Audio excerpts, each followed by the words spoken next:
Perfecto, ya que salieron, hermanos, los demás nos podemos quedar para tener este tiempo importante en donde vamos a estudiar la palabra del Señor.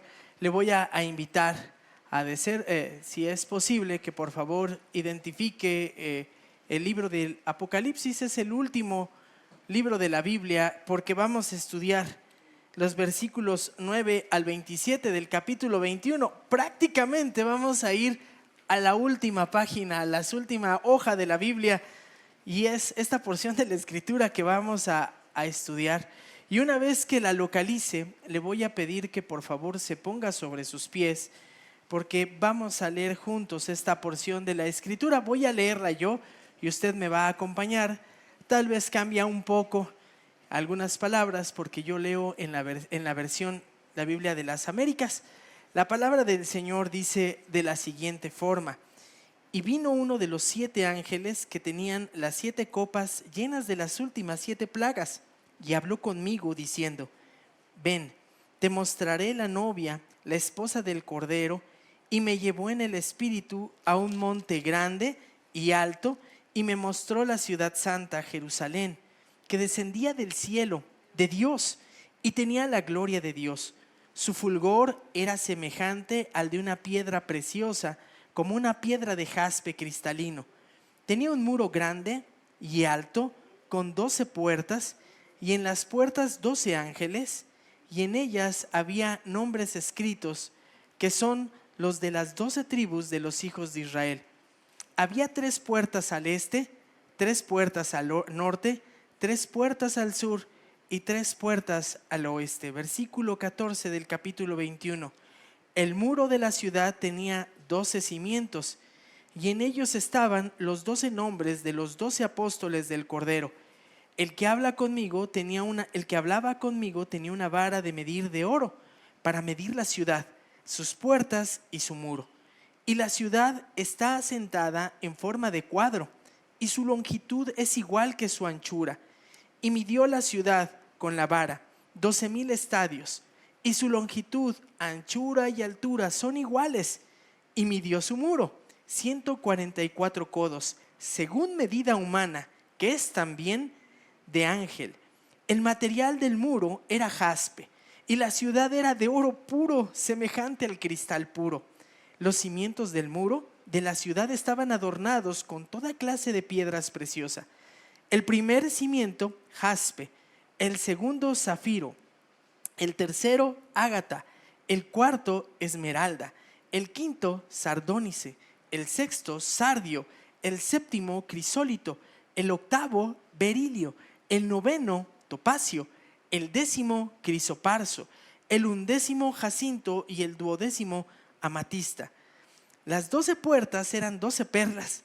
Cada una de las puertas eran de una sola perla, y la calle de la ciudad era de oro puro, como cristal transparente. Y no vi en ella templo alguno, porque el templo es el Señor, el Dios Todopoderoso, y el Cordero. La ciudad no tiene necesidad de sol ni de luna que iluminen, porque la gloria de Dios la ilumina, y el Cordero es su lumbrera. Y las naciones andarán a su luz, y los reyes de la tierra traerán a ella su gloria. Sus puertas nunca se cerrarán de día, pues allí no habrá noche. Y traerán a ella gloria y el honor de las naciones, y jamás entrará en ella nada inmundo, ni el que practica abominación y mentira, sino solo aquellos cuyos nombres están escritos en el libro de la vida del Cordero. Oremos al Señor. Padre, cuántas gracias te damos por tu palabra. Cuán indignos somos, Señor, de abrir tu escritura. No habíamos hecho otra cosa que estar destinados a la perdición eterna. Sin embargo, nos has rescatado y nos has preparado un hermoso lugar para residir eternamente contigo. Padre, dame la capacidad, te suplico, te ruego, te imploro, Señor, me concedas la capacidad de explicar claramente lo que está en esta porción de tu palabra. De tal manera, Señor, que nuestras vidas sean transformadas y no podamos vivir los días que nos restan igual. Haz tu obra, Señor, tu obra perfecta sobre nosotros. te amamos y te bendecimos. Rogamos por tu bendición. En el nombre de Cristo oramos. Amén. Pueden tomar su lugar, hermanos, pueden tomar su lugar. Un texto bastante amplio y bastante interesante. ¿Está de acuerdo? Un texto bastante amplio. ¿Sabe? Cuando leemos Apocalipsis capítulo 21, versículos del 9 al 27, encontramos lo siguiente. Encontramos que el apóstol Juan describe la Nueva Jerusalén. Describe la Nueva Jerusalén, el hogar eterno de aquellos que han sido redimidos por Cristo. Ahí le va, otra vez. Cuando usted y yo llegamos a esta porción de la Escritura, podemos solamente entender lo siguiente. Juan describe la Nueva Jerusalén, el hogar eterno de los redimidos por Cristo. Y yo esperaba un amén. Y le voy a decir por qué. Porque cuando leemos este texto nos anhela, nos fomenta en nosotros el anhelo de nuestro último hogar, de nuestro hogar eterno. De hecho, si quiere un título para la predicación, así se llama: Anhelando mi hogar eterno. Y yo no sé usted, mire, habemos algunos de nosotros que todavía no hemos tenido la posibilidad de labrarnos un patrimonio. Todavía no tenemos algunos de nosotros una casita o un departamento. Todavía no hemos tenido esa posibilidad. Yo espero que en un futuro se nos dé. Pero le quiero decir algo que sí es seguro y es contundente. Usted ya tiene un hogar en la eternidad. En la ciudad de Jerusalén, en la Jerusalén, la capital del cielo, de la nueva tierra, ahí ya tiene su lugar apartado, ahí está. ¿Qué le parece eso? Y la descripción que tiene este texto nos narra algo que ni siquiera en nuestras mentes se nos atravesó. El apóstol Juan va a utilizar palabras humanas para describir cuestiones eternas, y esto es maravilloso. Yo espero que cuando usted termine y yo terminemos este tiempo, usted salga de aquí anhelando su hogar eterno. Eso es lo que pretendo que suceda al estudiar este texto. Para hablar un poquito de qué es el anhelo, tengo que decir que anhelar es tener ansias o deseos vehemente de conseguir algo. ¿Y qué cree? Eso lo experimenté en los días anteriores. Usted ya sabe por qué, ¿verdad? Sabe que tuve la posibilidad de salir en un paseo familiar con toda mi familia, con mi esposa, con mi hija, con mis sobrinos, y particularmente mi hija y mis sobrinos estaban contando los días, y me acordé cuando era niño y que decía: ya mero se acerca, falta una semana y ya me voy de vacaciones. Así estaba mi hija y me lo decía del diario. Yo le decía: calma, sí, ya vamos a ir. Y lo que me sorprendió es que por algunas situaciones tuve que ir a casa de mi mamá y vi a mis sobrinos, y me sorprendí cuando mi sobrina, la más pequeñita, que nos está viendo, dijo: faltan 5 días. Y yo dije: ¡ay! Sí lo tienen presente. Y todos estaban muy emocionados. Ya querían hacer la maleta. Usted se imagina, ¿verdad? Querían tener lista la maleta, ya estaban preparando todo, estaban haciendo planes. Eso es anhelar, es tener ansia y un deseo vehemente de conseguir algo. ¿Sabe? Creo que muchas veces no anhelamos nuestra morada eterna porque ni siquiera sabemos o nos imaginamos lo que nos espera. Pero si lo tenemos fresco en nuestra mente, seguramente no habrá algo que apague ese deseo. Ni dificultad, ni problema, ni complicaciones, porque tendremos siempre puesta la mente en aquello que nos espera al final de los tiempos. Eso es lo que sucede. Entonces, observe, porque dice el versículo número 9, dice: y vi uno de los 7 ángeles que tenía las 7 copas llenas de las últimas 7 plagas, y habló conmigo diciendo: ven, te mostraré la novia, la esposa del Cordero. Y lo primero que hay que mencionar es lo siguiente: Juan abre un nuevo momento en su narrativa. Juan empezó una cronología, hermanos. ¿Sí se percataron de eso? Juan empezó una cronología que viene desde el momento en el que se anuncia que el Cordero de Dios viene montado en un caballo blanco, con vestiduras blancas, y viene a poner orden sobre la tierra. Y de ahí empieza una narrativa, da una cronología de lo que va a suceder en dónde, hermanos, de lo que va a suceder en la tierra. Ve el verso 11 del capítulo 19. Y vi el cielo abierto y he aquí un caballo blanco, y el que lo montaba se llamaba Fiel y Verdadero, y con justicia juzga y hace la guerra. Y sabemos que lo que acontece es la disque batalla del Armagedón, porque no va a ser batalla, viene a destruir al ejército del enemigo, del anticristo, y después viene a establecer juicio sobre la tierra y a establecer su reino milenial, que va a concluir cuando dé oportunidad a que Satanás, el dragón, sea soltado brevemente y después poner orden. Y en ese momento, concluyendo ese tiempo, empieza el Señor y crea un cielo nuevo y una tierra nueva. Y ahora parte de esa descripción del cielo nuevo y tierra nueva es la descripción de nuestro hogar eterno. ¿Se da cuenta? Entonces, lo que estamos observando es que uno de los 7 ángeles que desató uno de los juicios finales sobre la tierra es el que se acerca con el apóstol Juan y le dice lo siguiente, ven, te mostraré a la novia, la esposa del Cordero. ¿Ya se percató? El apóstol Juan va a comenzar o va a utilizar un lenguaje figurado para empezar a expresar, ¿qué, hermanos? Realidades, verdades contundentes, inamovibles. Y le dice, le dice el ángel a Juan, ven, te mostraré la novia, la esposa del Cordero. ¿Qué es lo que le va a mostrar? Vea lo que dice el versículo 2 del capítulo 21. Y vi la ciudad santa, la nueva Jerusalén, que descendía del cielo de Dios, preparada como una novia, ataviada ¿para quién? Para su esposo. Entonces no hay mucho pierde. Lo que le va a mostrar es la ciudad santa, la nueva Jerusalén. Ahora, ¿a qué Jerusalén se refiere? ¿A la que ahorita está en problemas bélicos, en guerra? No. Se refiere entonces a la Jerusalén donde va a gobernar el Cordero de Dios en el milenio. No, porque dijimos que empezó una cronología en donde en el capítulo 19 y en el capítulo 20 vemos el milenio y su final. Entonces, la Jerusalén que está narrando es la capital del cielo, es la última, la ciudad Jerusalén, la final.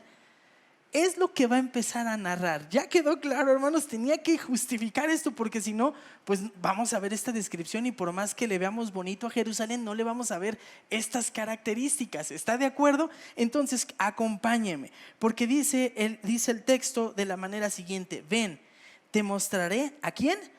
A la novia. Te voy a mostrar a la novia. Y lo curioso es, ¿por qué utiliza este lenguaje para hablar acerca de la ciudad? Bueno, porque en esa ciudad quien habita es ¿quién? La novia del Cordero. Ya no la novia, porque ya se consumó el matrimonio, hermanos. ¿Quién es la esposa del Cordero? ¿Quién habita en esa ciudad? La iglesia. Entonces, lo que está describiendo es la habitación de todos aquellos que han sido redimidos ¿por quién? Por Cristo Jesús. Ahora deténgase un momento. ¿Ya se imaginó? Entonces este texto está avisándonos, nos está informando que ¿quién va a encontrarse en ese lugar, hermanos? Yo sí, no sé usted. Yo sí. ¿Usted va a estar ahí, hermano? Seguramente, esa es su última morada. Ahí va a vivir, hermanos. No, ¿qué residenciales ni nada? Esta va a ser nuestra morada. Ahí vamos a encontrarnos.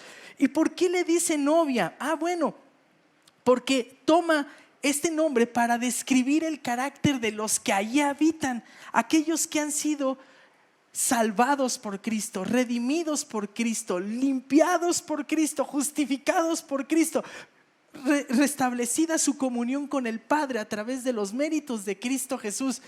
Hermanos, eso es algo precioso. Por eso dice la esposa: ven, te mostraré a la novia, a la esposa.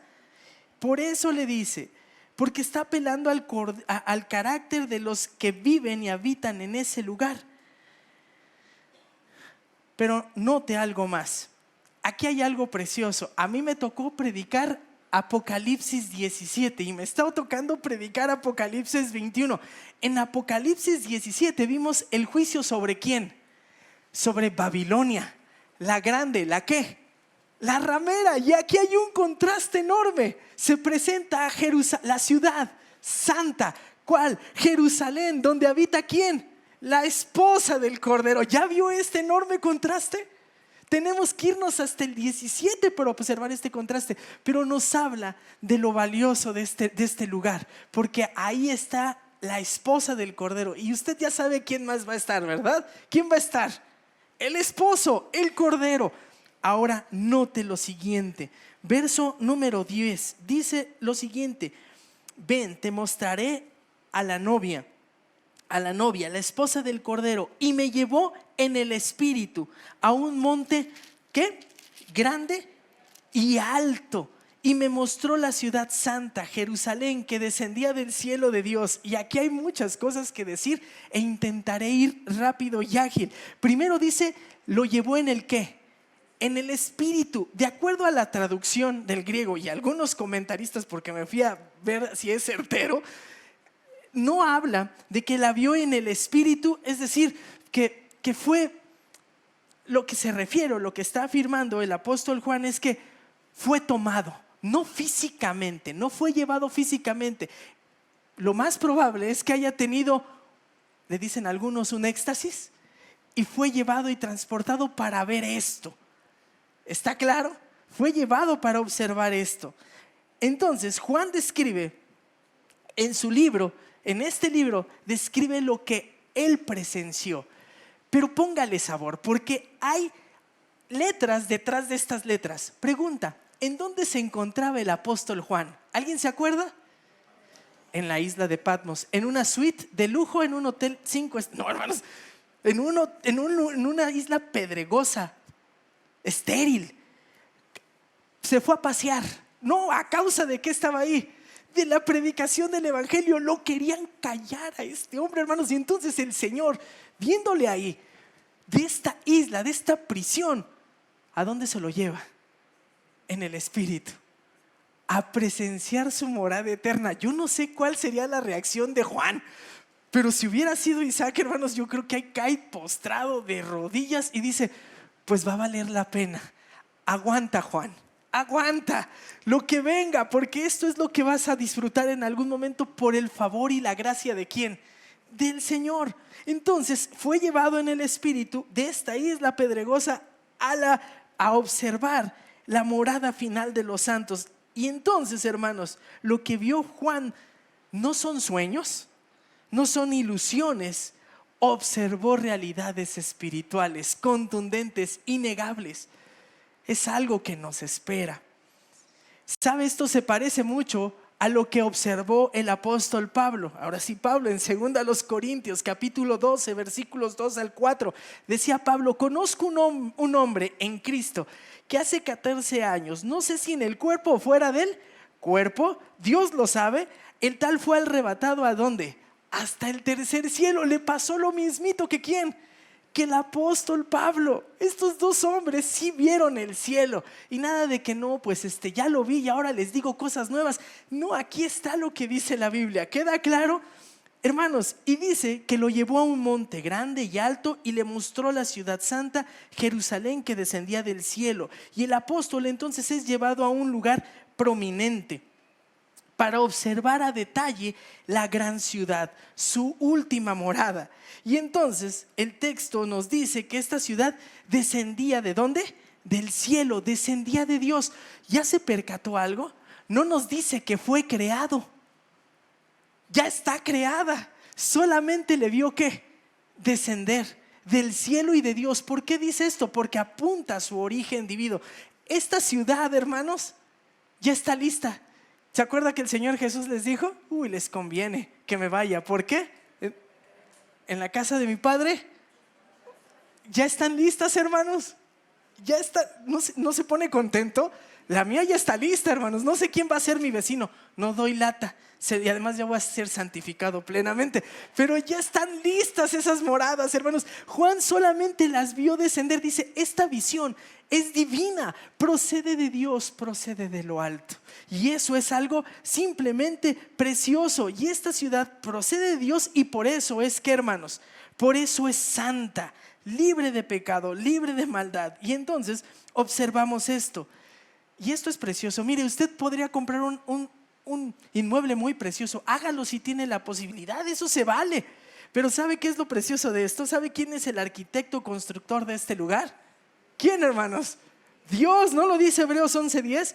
Porque esperaba la ciudad que tiene cimientos, cuyo arquitecto y constructor es ¿quién?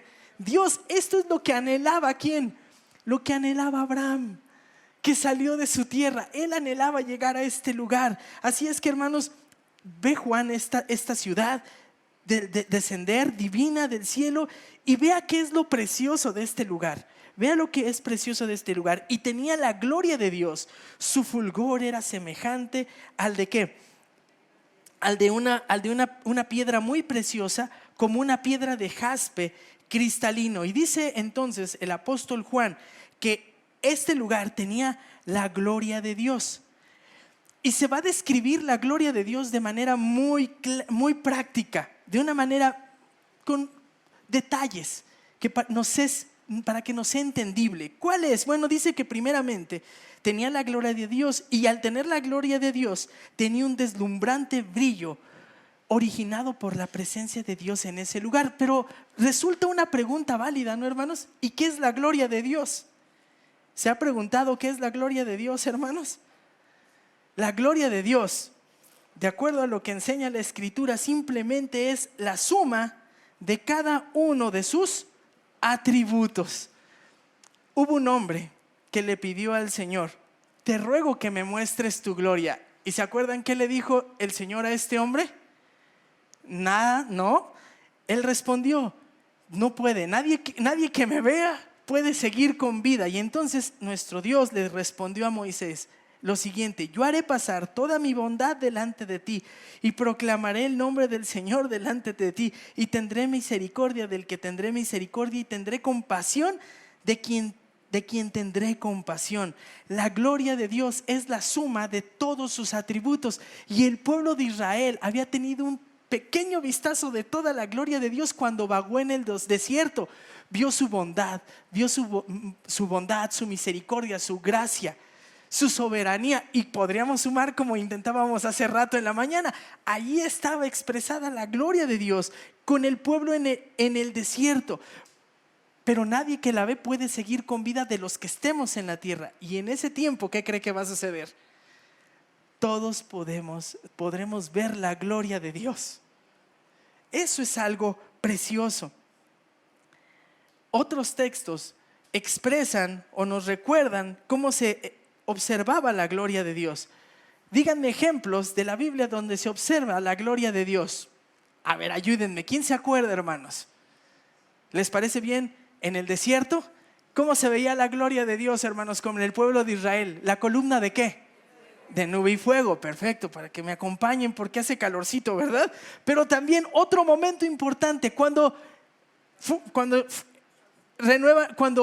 construyen el templo y lo inauguran, ¿qué se vio, hermanos? La gloria de Dios. ¿Cómo se expresó ahí la gloria de Dios? ¿Se llenó de qué? De neblina. ¿Se acuerdan? Bueno, ha habido momentos en que la gloria de Dios se expresa de manera visible y tangible para el pueblo, pero nada de estos ejemplos es comparado con esto que se verá en la Nueva Jerusalén. Nada, hermanos, nada es comparado. ¿Sabe por qué? Vea lo que dice el número 11, el versículo número 11. Acompáñeme. Y tenía la gloria de Dios, su fulgor era semejante al de una piedra muy preciosa, como una piedra de jaspe cristalino. Bueno, ahí en ese momento, esa ciudad se describe, hermanos, Juan utiliza la palabra jaspe para describir una piedra transparente. Si usted busca el jaspe en nuestros días, se va a llevar una gran decepción. ¿Por qué razón? Porque el jaspe pareciera una piedra amarilla o café, opacona, ¿no? Nada resplandeciente. Pero en ese tiempo el jaspe más bien se apuntaba a una piedra cristalina, nítida, de varios cortes, que resplandecía. En nuestros tiempos sería más parecido a un ¿qué? Un diamante. Y un diamante, hermanos, ¿cómo sabemos que es genuino? Cuando lo ponemos a la luz, ¿y qué hace? Y brilla. ¿Ya se percató? Entonces nos dice el apóstol Juan que esta ciudad, su fulgor era semejante al de una piedra preciosa, como un diamante cristalino. ¿Se da cuenta? Entonces, la gloria de Dios provoca que la ciudad tenga este fulgor. No es que la ciudad sea un diamante, hermanos, sino que brille, reluce. Es precioso porque la gloria de Dios está ahí, está presente, hermanos. Y note lo que dice más adelante el verso número 12. Y tenía un muro grande, alto, con 12 puertas, y en las puertas 12 ángeles, y en ellas había nombres escritos que son los de las 12 tribus de los hijos de Israel. Y entonces ahora el apóstol Juan nos dice que esta ciudad tenía un muro muy grande y alto, con 12 puertas. Primero, hermanos, ponga atención en lo siguiente. Si la describe con un muro y con puertas, ¿es literal o no es literal, hermanos? Sí. ¿Por qué razón? Porque la ciudad es una realidad. Hermanos, ¿sabe qué nos cuesta a veces un poquito de trabajo? Decimos, el Señor Jesús ascendió a los cielos. Pero lo que nos cuesta trabajo es pensar que en algún lugar el Señor Jesús está literalmente sentado, ¿qué? A la diestra, en un lugar físico está el Señor Jesús. Y entonces esta ciudad es un lugar real, tangible, como este muro. ¿Ya quedó claro? Y esta ciudad tiene muros. ¿Y por qué tiene muros, hermanos? ¿Para qué se usaban los muros de las ciudades en la antigüedad? ¿Alguien me ayuda? ¿Para qué se servían? Para brindar protección, hermanos, para brindar protección y seguridad. ¿Está de acuerdo? Ahora pregúntese lo siguiente: pero si en ese momento se extinguió la maldad porque el Señor ya la erradicó del universo, entonces ¿por qué razón existen muros? ¿De qué nos tenemos que proteger en ese momento? Si aparte el Cordero está ahí. ¿Se ha preguntado eso? Solamente es una manera de decir, esa ciudad es completamente ¿qué? Segura.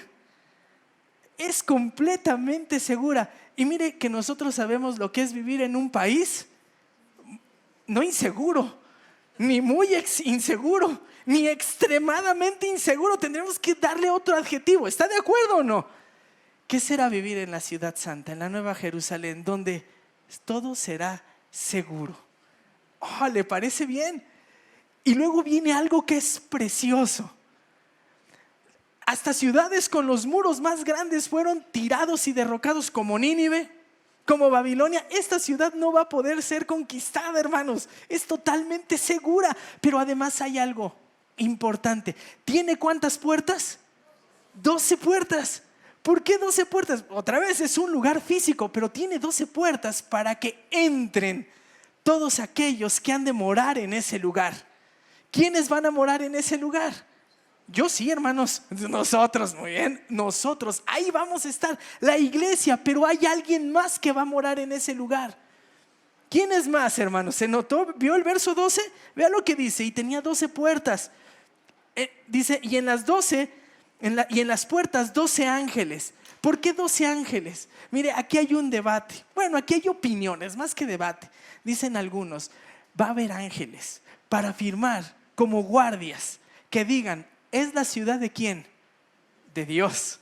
Y cuando leí esto, hermanos, y estudiaba, dije, wow, ya sé de dónde Tolkien sacó sus ideas de los elfos en sus castillos. ¿Se acuerda? Y sabe que Tolkien era creyente, ¿verdad?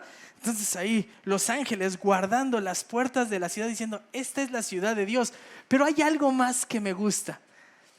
Porque si hay guardias y guarda un ángel la ciudad, es para mostrar que hay seguridad. ¿De qué era este muro, hermanos? Para mostrar seguridad. Pero note lo que hay más en el verso 12. Y en ellas había nombres escritos que son los de las 12 tribus de los hijos de Israel. ¿Por qué en estas puertas estarán escritos los nombres de las 12 tribus de Israel? Bueno, primero es un acto de fidelidad para decir, Israel sigue siendo el pueblo del pacto.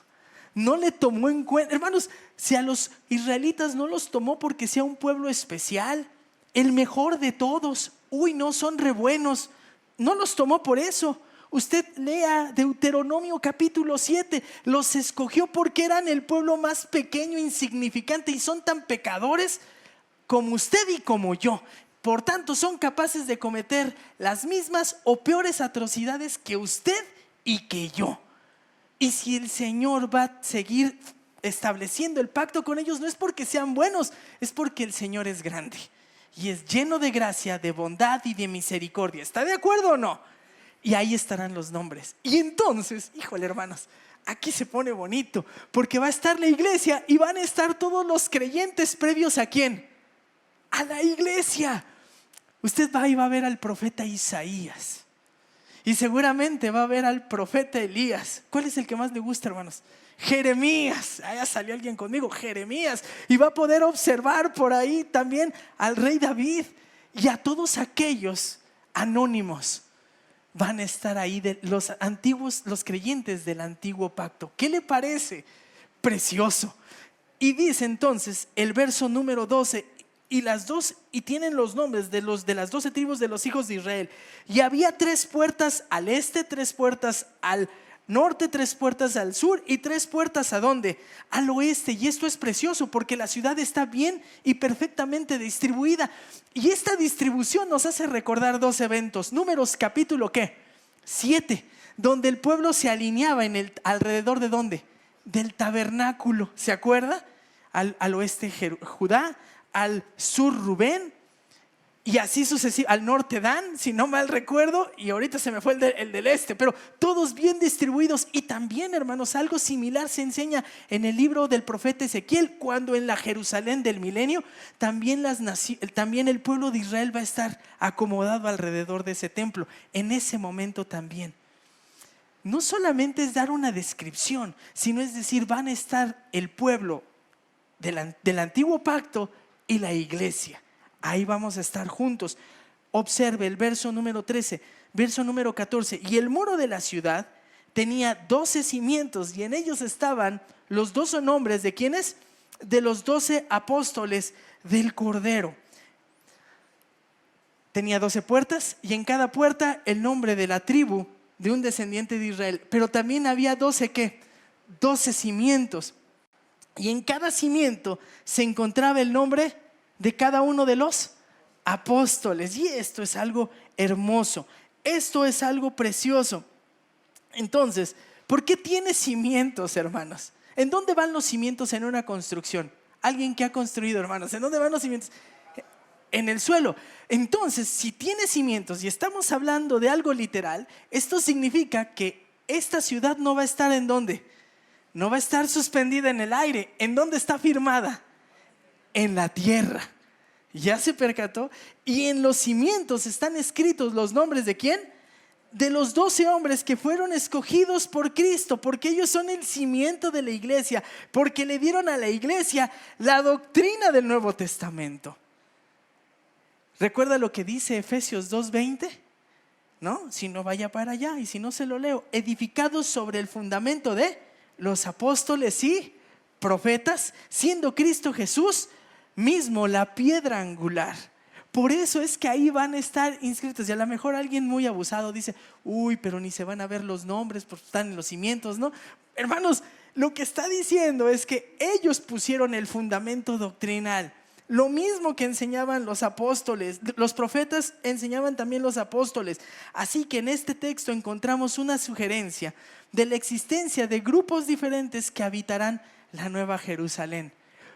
Hermanos del antiguo pacto, creyentes del antiguo pacto y la iglesia, de diferentes lugares étnicos, hermanos, de diferentes etnias. Hermanos, ¿eso cómo será? ¿Se puede imaginar si le toca vivir al ladito de un africano? Uy, hermano, a todo dar, ¿no? Y si le toca un asiático, pues también, hermanos, ahí vamos a estar todos.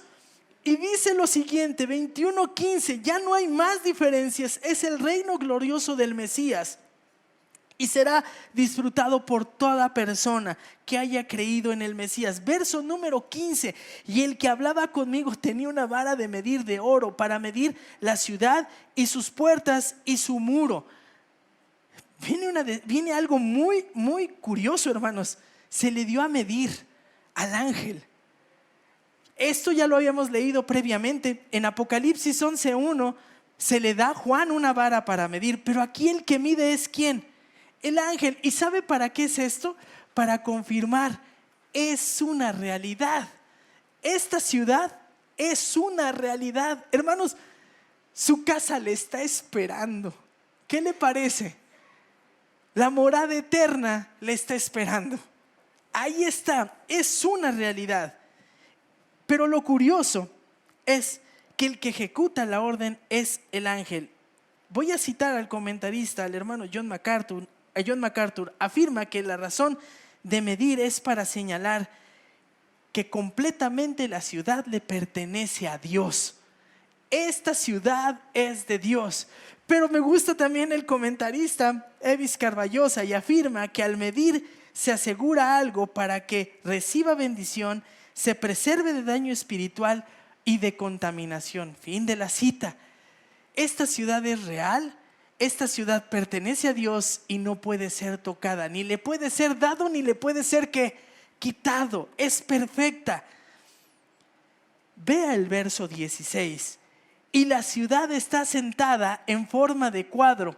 Su longitud es igual a su anchura. Y midió la ciudad con la vara 12,000 estadios. Y su longitud y anchura y altura son iguales. Y esto lo comentó el pastor Santiago hace unas semanas. Su longitud, su anchura y su altura. Y algunos dicen, entonces esta ciudad es un cuadro, está cimentada sobre un cuadro. Pero al tener altura, entonces pudiésemos pensar que se trata de dos opciones, o de una pirámide o de un cubo. Y aquí empieza, hay cierta controversia y dicen algunos no, por cuestiones culturales, religiosas en la antigüedad, no puede ser una pirámide. ¿Están de acuerdo? Y dicen algunos, y me parece importante esta observación, dicen, más bien es un cubo, porque así está presentado, ¿qué? La parte santísima del templo, ¿se acuerdan? Entonces dicen, lo más seguro es que sea un cubo. Pero note las dimensiones de este lugar. Vea las dimensiones de este lugar. La ciudad está sentada en forma de cuadro y su longitud es igual que su anchura. Y midió la ciudad con la vara 12,000 estadios. 12,000 estadios, hermanos. ¿Cuántos son 12,000 estadios? Bueno, 12,000 estadios, un aproximado en nuestras medidas en kilómetros son 2,220 kilómetros. ¿Cuánto es eso? Busqué más o menos una distancia similar y es aproximado, poco menor a la distancia que hay entre la Ciudad de México y la ciudad de Los Ángeles. ¿Qué le parece? Una ciudad así, solamente un lado, porque es un cuadro. Y si es un cuadro, y si tiene altura, es un cubo. Imagínense, 2,200 kilómetros, casi llegar hasta Los Ángeles. Y después otros 2,200, ¿hacia dónde? Hacia el norte. Y después bajar. Y todavía eso hacia arriba. ¿Qué le parece el tamaño o la dimensión de la ciudad? Es simplemente impresionante. Es real. Es real, da la medida y es real. Entonces, dice el verso 17, y midió su muro 144 codos según medida humana, que es también de ángel. Nos da una medida más, dice que el ángel con esta vara de oro midió el muro. La ciudad es de 140 y el muro de la ciudad es de 144 codos. Y algunos aquí opinan y dicen, pues más que de altura tiene que ser de espesor. ¿Qué cantidad de metros es esto? 65 metros.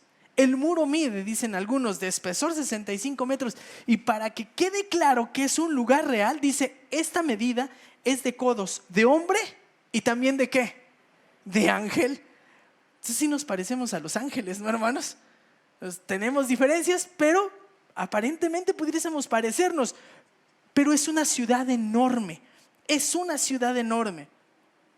El muro y la ciudad tienen dimensiones enormes. La Nueva Jerusalén está firmemente establecida sobre la nueva tierra, segura por sus cimientos, por sus murallas, por sus puertas, Pero ¿sabe sobre todo por qué? Porque la presencia de Dios está en ese lugar. Ve el verso 18: y el material del muro era de jaspe, y la ciudad de oro puro, semejante al cristal puro.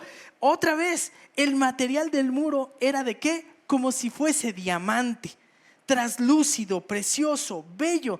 Y la ciudad era de oro puro, semejante al cristal. En nuestros días no tenemos un oro tan puro. ¿Está de acuerdo? Esto es un material celestial, precioso, bello. Lo que nos dice es que la ciudad parece un cristal, ¿qué, hermanos? Enorme. Pero vea lo que dice el verso 19: los cimientos del muro de la ciudad están adornados con toda clase de piedras preciosas. Es decir, en los cimientos y en los muros están incrustados piedras que son preciosas. 8 de estas piedras se narran en el efod, pero no están todas. Tienen alguna simbología, no, hermanos. Lo único que sabemos es que refractan luz. Entonces, ponga esto en mente. Es como ver un gran cubo, un gran cristal que emite luz y que desvirtúa la luz, y que es simplemente un fulgor enorme. De ahí va a salir luz para toda la tierra y todo el nuevo universo. ¿Qué le parece? No va a haber ¿qué? Sol, ya no más eclipses totales del sol. Entonces ya el pastor no podrá ir a ver eclipses totales del sol. No va a haber sol, no va a haber luna. El Señor es el que está ahí.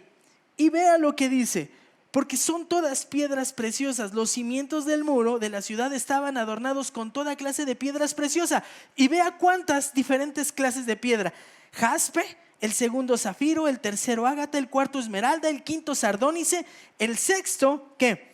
El sexto sardio, el séptimo crisólito, el octavo berilio, el noveno topacio, el décimo crisoparso, el undécimo jacinto y el duodécimo amatista. ¿Para qué, hermanos? ¿Se percató? Es un cubo perfecto. Es un cubo perfecto. Creo que no nos da la mente, ¿verdad?, para imaginarnos que vamos a habitar en un cubo.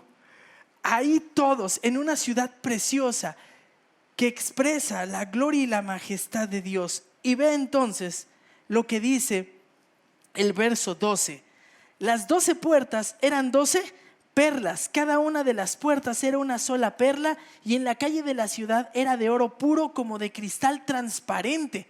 ¿Ya se percató de esto? Nuevamente, hermanos, lo precioso de esto es observar que todos los materiales son preciosos. Las puertas son ¿de qué? Son de perlas, que eran altamente apreciadas. Era una de las joyas más codiciadas de la humanidad, deslumbrante por su belleza. Y nos dice también que la ciudad era de oro puro, como cristal transparente. Y el 22 dice: y no vi en ella templo alguno, porque su templo es el Señor, el Dios Todopoderoso, y el Cordero. Algo resulta importante de este lugar: no tiene ¿qué? No tiene templo. Y desde la primera ocasión que se funda Jerusalén como ciudad capital y que reina David, se hizo el intento por fundar un ¿qué? Un templo. Pero ahora no. En este lugar no hay templo. Y no hay templo, y la respuesta la tenemos inmediatamente: porque su templo es el Señor, Dios Todopoderoso. ¿Y quién más? Y el Cordero. No hay templo porque el templo era el centro de todas las actividades, y cuando el Mesías regresa a la tierra, Él edificará el templo allá, en el templo de la Jerusalén milenial. Pero en este lugar no habrá templo, porque el Señor, el Dios Todopoderoso, templo es de ella, de esa ciudad. Hermano, no tendrá que acudir al templo, solamente estamos adorando al Señor porque aquí está. Y traiga esto a la mente: usted conoce la cultura judía. ¿Cuántos impedimentos existían para que ellos se acercaran libremente a la adoración? ¿Cuántas reglas? ¿Cuántas normas? Y el templo, el tabernáculo de Dios y los hombres, está ¿en dónde? Ahí. Mire, creo que pensar en salir de paseo y convivir con la familia es bonito y es emocionante. Pero pensar: voy a vivir la eternidad en el mejor lugar y voy a disfrutar de la mejor compañía, de la presencia de mi Dios. Eso es lo mejor que pudiésemos pensar. Y le voy a decir la razón. Porque usted y yo no habíamos hecho otra cosa que ganarnos la condenación eterna. La residencia que nos habíamos ganado a peso era vivir en el infierno, separados de Dios. Y Dios nos sacó de ahí y nos trasplantó para garantizarnos una eternidad. ¿En dónde? En la ciudad santa, en la Jerusalén celestial, disfrutando de la presencia de Dios. ¿Qué le parece? Y sabe, lo más precioso también de esto es que usted no tiene que esperarse para disfrutar de esa presencia, de tener esa comunión. Ya la puede disfrutar. En aquel momento será exponencialmente mayor y bella, pero ya la puede disfrutar desde hoy. Note lo que dice el versículo siguiente: la ciudad no tiene necesidad de sol ni de luna que ilumine, porque la gloria de Dios ilumina, y el Cordero es que su lumbrera, hermanos. El Cordero es su lumbrera. El Señor es quien ilumina. ¿Recuerda que el Señor Jesús se presenta en el Evangelio de Juan como: yo soy qué? Yo soy la luz. ¿Se acuerda? Ahí será más que real. Y le invito a que observe algo más en medio de ese versículo número 22. Dice: no había templo alguno, porque es el Señor, el Dios Todopoderoso, el templo. Y también es ¿quién? El Cordero. ¿Los pone a quién, hermanos? Los pone a la par. Los pone en la misma dimensión. El Padre y el Cordero son uno. Y ahí vamos a disfrutar de ambos. Cuando quiera vayan a visitarlo, ya sabe quién, y le toquen a la casa y empiece eso, dígales: mira, pues aquí lo ponen, es igual, es idéntico, es igual. La ciudad no tiene necesidad de sol ni de luna que la ilumine, porque la gloria de Dios la ilumina. ¿Y quién también lo ilumina? El Cordero. Lo pone a la par. Juan dice: Cristo y el Padre son uno solo. ¿Están de acuerdo? Y vea esto, hermanos. Y las naciones, ya se describió la ciudad, y ahora describe quién estarán ahí.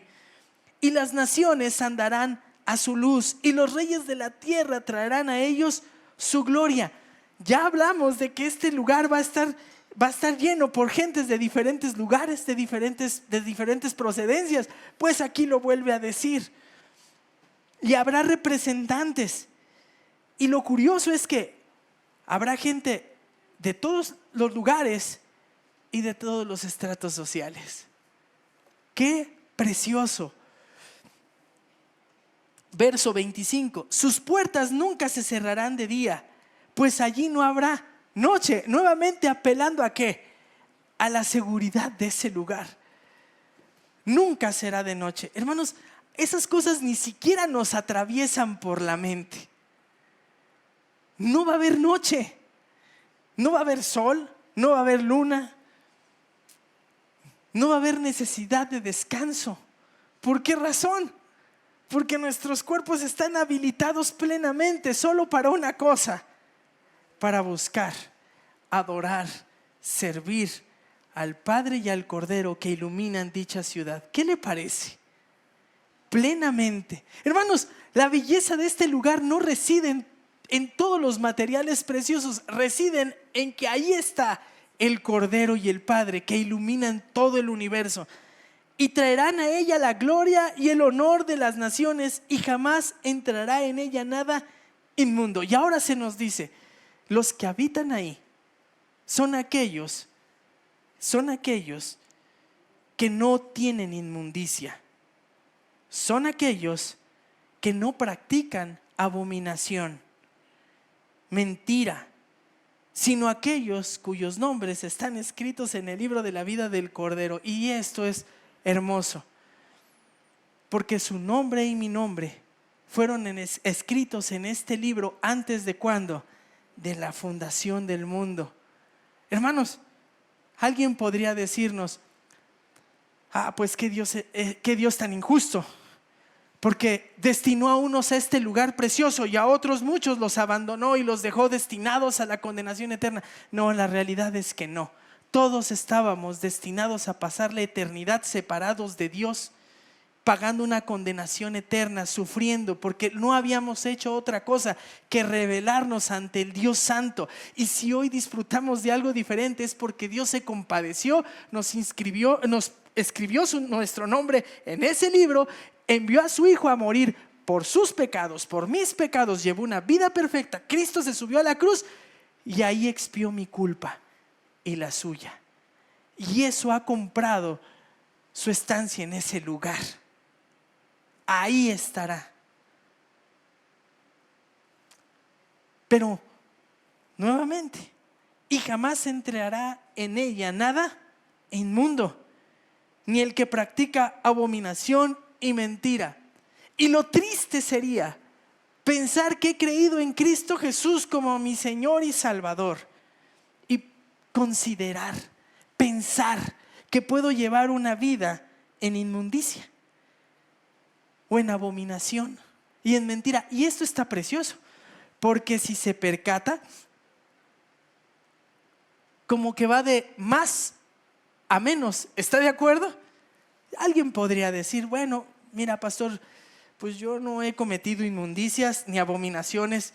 Creo que vivo de una manera agradable delante del Señor, pero tampoco mentira. Hermano, yo no estoy hablando con esto de que vivamos perfectos. Usted y yo lo sabemos. Nadie que ha creído en Cristo Jesús puede llevar una vida ¿qué? Perfecta en esta tierra. ¿Está de acuerdo? Una cosa distinta es llevar una vida perfecta y otra es vivir de manera perfectible. Y eso es lo que sí busca el Señor. Que día con día nos presentemos delante de Él y le digamos, Señor, transfórmame. Necesito ser congruente entre quien tú dices que soy y la manera en que me comporto. No puedo vivir en inmundicia. No puedo vivir en abominación. No puedo vivir en mentira. Hermanos, este texto nos llama a anhelar nuestra morada eterna. ¿Está de acuerdo? Pero muchas veces somos estorbados para vivir en este anhelo. Entonces, ¿cómo fomentamos este anhelo? Bueno, escuche lo que dice Filipenses 3, porque ahí se nos anima a desear el cielo. Sin embargo, continuemos viviendo según la misma norma que hemos alcanzado. Hermanos, sed imitadores míos, dice Pablo. ¿Quieren vivir en el plano de agradar al Señor? Les dice Pablo, imítenme a mí. Una buena pregunta sería decir, ¿quién de nosotros puede decir, ¿quieres vivir agradando al Señor? Imítame. Pablo lo hacía. Y después dice, observad a los que andan según el ejemplo que tenéis en nosotros, porque muchos andan, como os he dicho muchas veces, y ahora los digo aún llorando, que son enemigos de la cruz, cuyo fin es perdición, cuyo Dios es su apetito, cuya gloria está en su vergüenza, los cuales piensan solo en estas cosas terrenales. Es decir, dice Pablo, no puedes pensar que anhelas el cielo y te dedicas a vivir desagradando a Dios, revolcándote en el pecado. Vive como vive a la luz de agradar al Señor y de ser ejemplo para aquellos que te rodean. Eso es lo que les dice el apóstol Pablo. Deja esas cosas porque nuestra ciudadanía está en los cielos. ¿Cómo es posible que pienses que tu ciudadanía está en los cielos y vives haciendo lo que se te antoja sin importar que desagrades o no al Señor? Y hermanos, aquí necesitamos darnos un tiempo, porque inmediatamente podríamos decir, pues yo no soy tan malo, pastor. Mire, yo no ando de mal pensado, yo no ando de adúltero, de delincuente. Yo no mato. Ok, gracias al Señor, ¿verdad? Pero tendríamos que reflexionar. ¿Y qué tan limpio soy de pensamiento? Y tendríamos que pensar, ¿qué tan capaz soy de guardar rencor? ¿Qué tan capaz soy de mostrar falta de control sobre mi vida? Porque nuestra ciudadanía está en los cielos, donde también ansiosamente esperamos un Salvador, el Señor Jesús, el cual transformará el cuerpo de nuestro estado de humillación en conformidad al cuerpo de su gloria. Hermanos, si anhelamos nuestra morada eterna, entonces también debiésemos parecernos a los colosenses. Escuche lo que dice Colosenses 3 del 1 al 3. Si habéis pues resucitado con Cristo, buscad las cosas de arriba, donde está Cristo sentado a la diestra. Poned la mira en las cosas de arriba y no en las de la tierra, porque habéis muerto y vuestra vida está escondido en Cristo, en Dios. Hermanos, a veces no nos distrae el pecado. Hay cosas buenas que también roban nuestra atención. ¿Está de acuerdo o no? Me ha tocado hablar con gente a la que quiero mucho y le tengo un gran aprecio, y están deseosos e interesados en que les hable de Dios, y les hablo de Dios y me dicen cosas que tienen peso.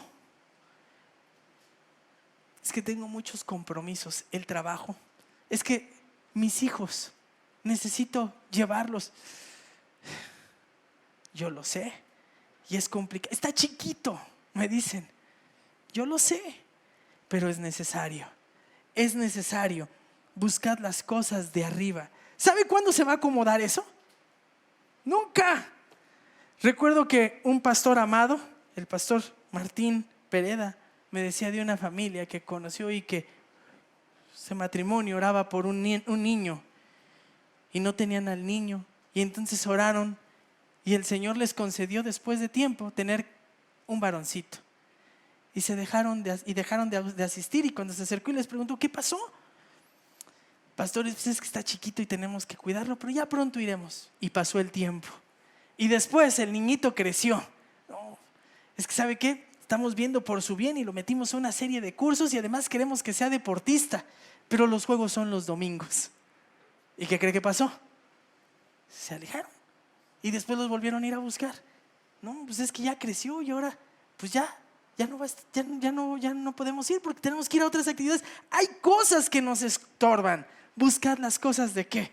De arriba. Ya veo que ya estoy aterrizando, ¿verdad? Dice el pastor Santiago. Pero ¿cómo más se pierde nuestro anhelo? Dice Santiago, capítulo 4, no Santiago Fuentes, sino Santiago el bíblico, Santiago 4:4.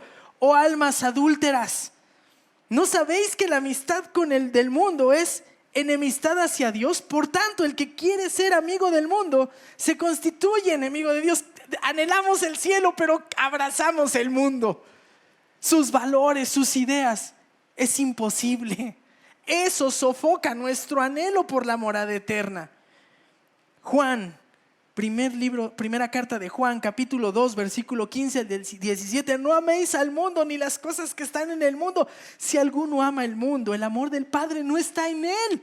Porque todo lo que hay en el mundo, la pasión de la carne, la pasión de los ojos, la arrogancia de la vida, no proviene del Padre, sino del mundo. El mundo pasa y también sus pasiones, pero el que hace la voluntad de Dios permanece para siempre. Hermano, y aquí resulta una pregunta vital. Ya te describí tu habitación eterna. Ahí está. Pero la pregunta es, ¿y tu anhelo es tan grande para ser obediente a los versos que acabamos de leer? ¿O tienes amistad con el mundo y atesoras algún pecado y deseas no soltarlo? Porque eso sofoca tu anhelo por las moradas eternas. Pero hay algo más peligroso que podría incluso resultar de eso. Pensar que vas a tu morada celestial cuando alguien que ha confesado a Cristo Jesús expresa que Jesús es su Señor. Y si no lo expresa, entonces tendrías que evaluarte. No que evalúes a otro, tendrías tú que evaluar tu vida y considerar si en verdad vas a tu morada celestial o vas a tu morada eterna, separado de la presencia del Señor. Hermano, no sé usted, pero al leer estos textos anhelo más el cielo y digo: sí, Señor Jesús, ya ven, ya llévanos, trasládanos ahí. Deseo tener comunión contigo. Estoy seguro que no le podremos ver a los ojos, hermanos. Tendremos que caer postrados y darle gracias por la obra que hizo de trasladarnos de la condenación eterna a la ciudad eterna. Pero esa realidad nos lleva a determinar qué clase de vida hoy necesitamos llevar. Una vida que refleje amor por Cristo, sujeción a Cristo. ¿Qué tiene que corregir en su vida? ¿Qué tiene que abandonar? Ya basta. Déjelo de lado. No vale la pena. Son piedras cuando le espera algo que supera en mucho lo que hoy se le ofrece. Es el llamado del Señor para aquellos que hemos sido transformados, que hemos sido comprados. Vamos a orar. Señor, te agradecemos tu amor. Señor, no es sencillo seguirte, no es sencillo buscarte. A veces, muchas ocasiones en esta vida nos concedes vivir, dice el apóstol Pablo, en aflicción leve. Y esta aflicción leve y pasajera produce en nosotros un entero peso de gloria que sobrepasa toda comparación. Permítenos, Señor, poner nuestra vista en las cosas eternas. Señor, un día llegaremos a ese lugar en donde todo será distinto y diferente y lleno de gozo y para disfrutar, Padre, porque tú estarás ahí. Deseamos encontrarnos, Señor, contigo. Aquello que hacemos a diario, encontrarnos delante de ti, un día será plenamente, Señor, plenamente evidente, notorio, tangible, Señor. Lo anhelamos. Ayúdanos a pagar el costo, Señor. Desprendernos de todo aquello que nos estorba. Al saber el lugar que nos espera para morar eternamente, Señor, estemos dispuestos, Señor, a que el anhelo cobre acción y podamos llegar, Señor, siendo más como tu Hijo Jesús. Padre, apresura la venida de tu Hijo. Concédenos, Señor, que sea pronto. Concédenos, mientras eso sucede, permanecer fieles a ti. Es en el nombre precioso de Cristo Jesús que oramos. Amén.